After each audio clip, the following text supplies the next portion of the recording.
एकलव्य से अंगूठा मांगने पर गुरु द्रोणाचार्य से आखिर कैसे लिया बदला। एकलव्य आखिर कितना शक्तिशाली था जो खुद भगवान कृष्ण को करना पड़ा उनका वध। महाभारत में ऐसे बहुत से पात्र हैं जिनसे कलयुग के लोग बहुत कुछ सीख सकते हैं। भारत में बहुत से वीर योद्धाओं का व्याख्यान है। इन्हीं वीर योद्धाओं में से एक थे एकलव्य। कहते हैं कि अगर एकलव्य से उनका अंगूठा नहीं मांगा गया होता तो आज वो महाभारत के महान धनुर्धारी कहलाते, कर्ण और अर्जुन से भी श्रेष्ठ। बचपन से ही एकलव्य को अस्त्र शस्त्र में काफ़ी रुचि थी और वे हर दिन लगन से अस्त्र शस्त्र विद्या लेते थे। उनके इस निष्ठा को देखते हुए उनका नाम एकलव्य पड़ा। चलिए जानते हैं एकलव्य की महान गाथा। आप सभी का स्वागत है। आप देख रहे हैं रहस्यों की दुनिया। तो चलिए अब करते हैं ज्ञान की बात। वीडियो शुरू होने से पहले चैनल को सब्सक्राइब करना ना भूलें। एकलव्य को महाभारत काल का एक महान और सर्वश्रेष्ठ धनुर्धर माना जाता है। एकलव्य एक ऐसा श्रेष्ठ धनुर्धर था जिसके सामने अर्जुन और कर्ण भी कुछ नहीं थे। एकलव्य ने अपने गुरु की मूर्ति के समक्ष विद्या ग्रहण की थी और धनुर्विद्या में निपुण हुए थे। एक बार की बात है जब द्रोणाचार्य अपने शिष्यों के साथ जंगल में गए हुए थे, तब एकलव्य को देखकर उनका कुत्ता भौंकने लगा। तभी एकलव्य ने अपने तीर से उस कुत्ते के मुंह को बंद कर दिया, जिसे देखकर द्रोणाचार्य काफी ज्यादा प्रभावित हुए। उन्होंने उससे पूछा कि यह धनुष विद्या उसने कहां से ग्रहण की। एकलव्य ने उन्हें बताया कि उसने गुरु द्रोणाचार्य से विद्या ग्रहण की, वो भी उनकी मूर्ति के समक्ष प्रयास करके। यह देखकर और जानकर गुरु द्रोण जान गए थे कि भविष्य में ये लड़का अर्जुन से भी ज्यादा शक्तिशाली और श्रेष्ठ धनुर्धर बनेगा। उसके बाद द्रोणाचार्य ने एकलव्य के साथ छल कर दिया और एकलव्य से गुरु दक्षिणा के रूप में उनके दाहिने हाथ का अंगूठा मांग लिया, क्योंकि गुरु द्रोण नहीं चाहते थे कि अर्जुन के अलावा कोई भी श्रेष्ठ धनुर्धर हो, और उन्होंने भीष्म पितामह को वचन दिया था कि मैं कौरव पुत्रों के अलावा किसी को शिक्षा नहीं दूंगा।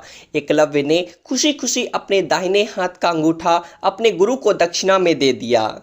जब अंगूठा कटा था, एकलव्य ने उस समय तो कोई बदला नहीं लिया। बिल्कुल अच्छे शिष्य की तरह गुरु और गुरुकुल के लोगों की सेवा में मन से लगा रहा। उसने अंगूठा कट जाने के बाद भी अपनी उंगलियों से ही धनुष संधान का अभ्यास किया और धनुर्विद्या में काफ़ी कुशल हो गया।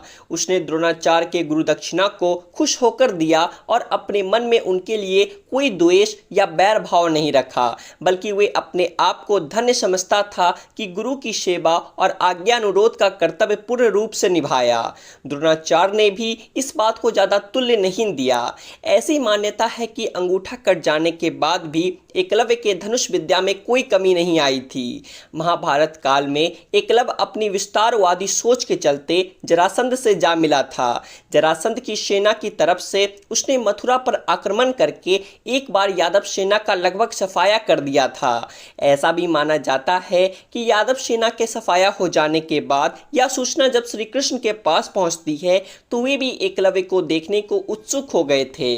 दाहिने हाथ से महज 4 उंगलियों के सहारे धनुष बाण चलाते हुए एकलव्य को देखकर वे समझ जाते हैं कि यह पांडवों और उनकी सेना के लिए खतरनाक साबित हो सकता है।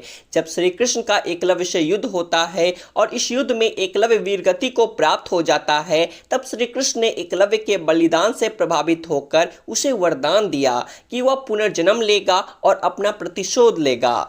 इधर दूसरी तरफ अपने प्रतिशोध के लिए गुरु द्रोणाचार्य ने पांडवों और कौरवों से गुरु दक्षिणा में राजा द्रुपद को हराने की मांग की।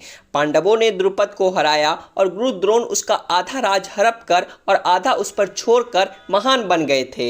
वहीं राजा द्रुपद की कोई संतान नहीं थी। अंत में उन्होंने महायज्ञ करके एक पुत्र प्राप्त किया जो द्रोणाचार्य का वध कर सके। ऐसा ही हुआ। यज्ञ से जो पुत्र प्राप्त हुआ वह धृष्टद्युम्न कहलाया, जो एकलव्य ही था जिसने कृष्ण के वरदान अनुसार प्रतिशोध के लिए जन्म लिया था। एकलव्य ने द्रुपद के बेटे धृष्टद्युम्न के रूप में जन्म लिया। साथ ही उन्होंने गुरु द्रोणाचार्य से ही शिक्षा ली और महाभारत के युद्ध के दौरान उन्होंने अंगूठे के बदले में द्रोण का सिर काट दिया था। इस तरह एकलव्य ने धृष्टद्युम्न के रूप में शिक्षा भी प्राप्त की और अपने कटे अंगूठे का प्रतिशोध भी ले लिया।